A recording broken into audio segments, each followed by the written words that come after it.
Hi, my name is Amy Kane. I'm a 47-year-old breast cancer survivor.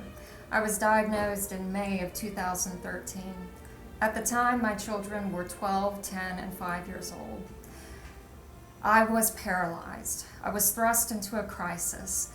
I couldn't do the simplest of tasks. Everything overwhelmed me. And even though I had friends and family who were very supportive, something was missing. I wasn't afraid of dying from cancer. I was afraid to live with cancer.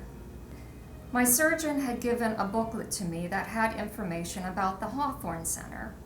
There was a breast cancer support group that met every Wednesday.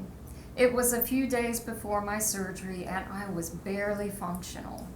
I stepped into the meeting room and I was instantly welcomed and felt I was among friends who knew empathically what I was going through.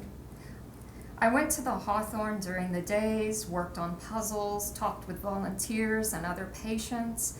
It was incredibly healing. I went to a sort of Japanese five and dime store in Seattle, Washington, and I found the most beautiful origami paper. I bought several packets. When I got home, I decided to make some traditional cranes out of the paper. Doing origami had always been therapeutic for me. I was reminded of a book that my daughter Anna asked me to read, Sudako and the Thousand Paper Cranes.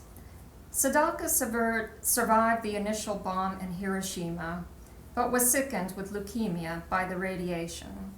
There is a Japanese tradition that says if you make 1,000 paper cranes, then you will be granted a wish. This is what Sudako did. I decided I would make 1,000 paper cranes too. While I was working on them, I wondered what I could do with them. It was then that I had the idea to give back to the Hawthorne Center.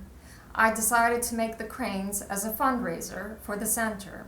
I wanted other people to know and benefit as I had benefited and still do to this day. I decided that each crane could be adopted for a couple dollars. You can write a name on them of someone in memory of who had cancer or someone in support of who has cancer. The cranes will then be made into a mobile and hung in the lobby of the Thomas Johns Cancer Hospital at Johnston Willis Hospital campus. Hopefully, all 1,000 of my cranes will be adopted. And what is my wish? A cure for cancer.